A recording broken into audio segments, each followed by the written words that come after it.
Hi student, आज की इस वीडियो में हम बात करने वाले हैं डीबी का। तो वीडियो को शुरू से लेकर लास्ट तक ज़रूर देखें तथा जो चैनल को सब्सक्राइब नहीं किया चैनल को सब्सक्राइब कर लें। वीडियो अगर अच्छा लगे तो लाइक कमेंट व शेयर ज़रूर करें। हम आ गए अपने कंप्यूटर के मेन स्क्रीन पे और आज की इस वीडियो में हम बात करने वाले हैं डीबी का। डीबी का पूरा नाम होता है डाउन बैलेंस। डाउन बैलेंस के बारे में आप समझ लीजिए। डाउन बैलेंस वह होता है कि जैसे जब हम कोई सामान खरीदते हैं या जैसे किसी कंपनी से हम बाइक खरीदने गए तो कंडीशन ये होता है कि मान लीजिए आज वह बाइक जिस रेट में मिल रहा है उसके कुछ दिन के पहले उसकी रेट कुछ अधिक रही होगी।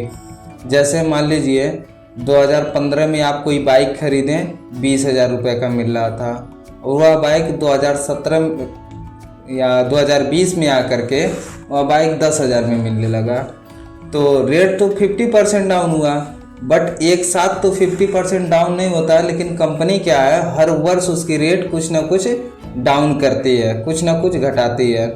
तो मान लीजिए इस तरीके से टोटल मान लीजिए इस तरीके से कुल कितना रकम घटा हर महीने, उसको कैसे निकालते हैं। तो जब कोई कंपनी किसी सामान की रेट घटाती है तो आप ये भी देख लीजिए कि हर जगह लगभग रेट सेम मिलता है। तो वो किस प्रकार से होता है, चलिए उसको हम लोग एक्सेल में देखते हैं। तो हम चार्ट बनाते हैं, सीरियल नंबर टाइप करते हैं। यहाँ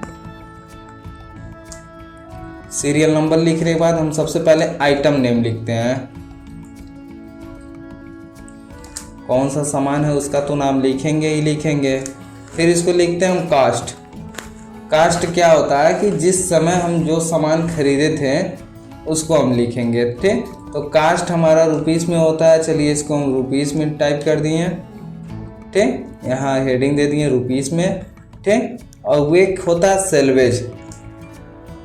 सेल्वेज आपका क्या होता है, जो घटा हुआ रकम होता है उसी को हम कहते हैं सेल्वेज, ठीक। सेल्वेज हमारा घटा हुआ रकम यहाँ टाइप करेंगे और सेल्वेज भी हमारा किस में होगा, रुपीस में होगा, ठीक।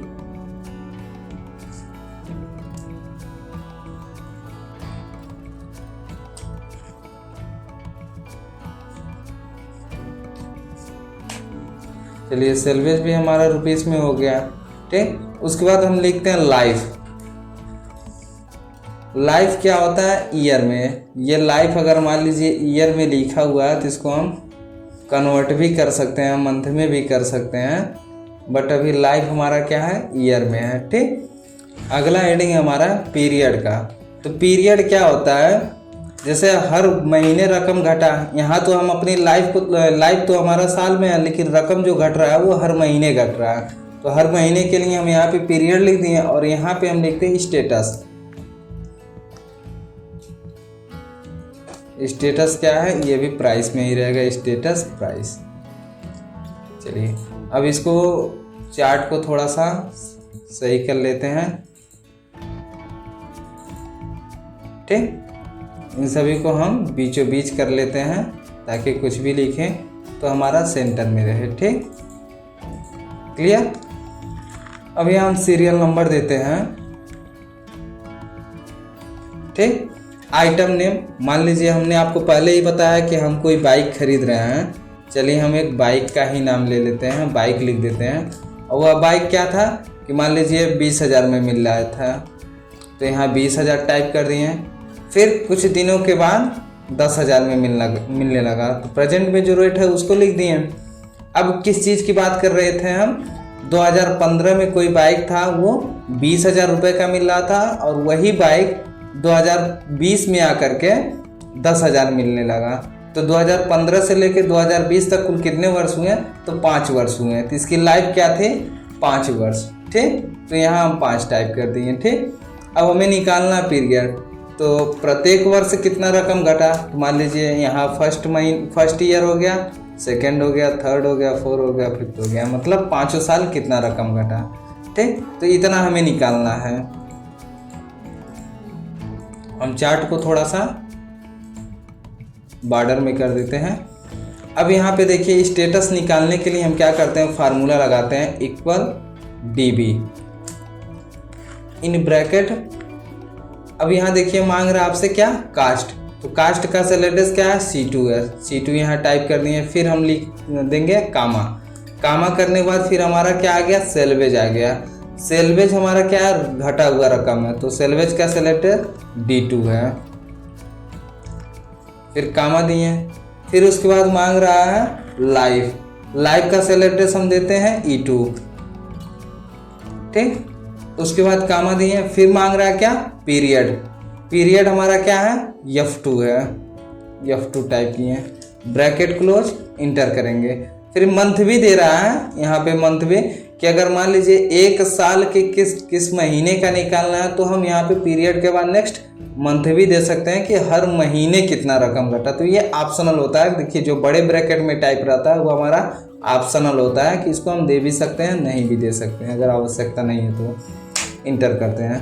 तो यहाँ जो दिखा रहा रकम 2580 रुपया, ये क्या दिखा रहा है, यहाँ पे आपका अकाउंटिंग का सिंबल दिखा रहा है। इसका मतलब क्या हो रहा है कि इन्वेस्ट हो रहा है, मतलब ये घट रहा प्राइस। ठीक, तो पहले साल जो है 2580 रुपये का रकम घटाता है। इसी तरीके से हम नेक्स्ट ईयर का देख लेते हैं, बराबर DB, ब्रैकेट क्लोज करेंगे। क्या मांग रहा है, कास्ट। कास्ट का सेल एड्रेस देंगे C2, कामा, सेलवेज D2, कामा, लाइफ E2, फिर कामा। अब पीरियड मांग रहा है, तो पीरियड हमारा तो हम F2 लिखे थे इसके लिए, बट अब हमारा नेक्स्ट ईयर का है तो हम पीरियड को बदल देते हैं। पीरियड का सेल एड्रेस F3 टाइप कर देते हैं। ठीक, ब्रैकेट क्लोज करेंगे, इंटर करेंगे।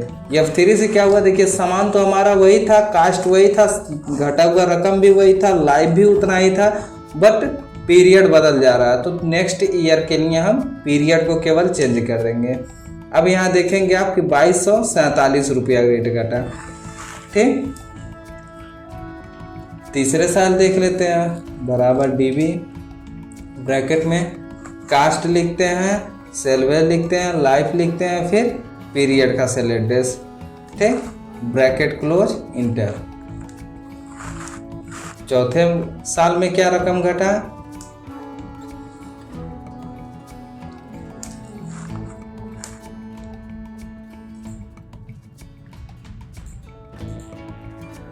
उसके बाद F5 पीरियड का सेल एड्रेस। फिर 5वें वर्ष से कितना रकम घटा, कास्ट, सेलवेज, DB, फिर F6 पीरियड का। तो टोटल इस प्रकार से पहला सत्र में 2580 घटा, उसके बाद 2247 रुपया घटा, फिर 1957 रुपया घटा, फिर 1704 रुपया घटा, फिर 1484 घटा। इस प्रकार से टोटल रकम घटा। अगर हम इन टोटल को करते हैं तो 10,000 के नियर अबाउट, कुछ कम कुछ अधिक हो सकता है, नियर अबाउट में होता है। चलिए इसको काउंटिंग भी कर लेते हैं।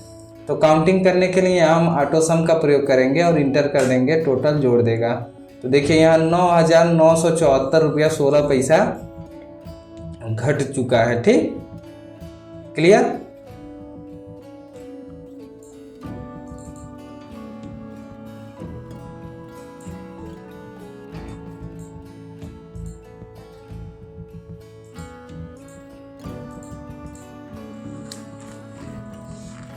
हमारा यहाँ पे ये रिजल्ट आ गया। ठीक,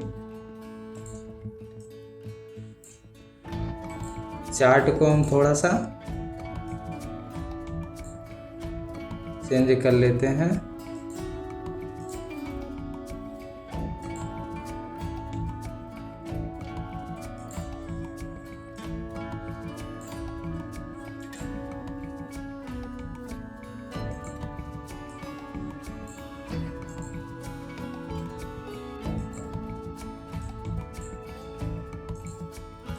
ठीक,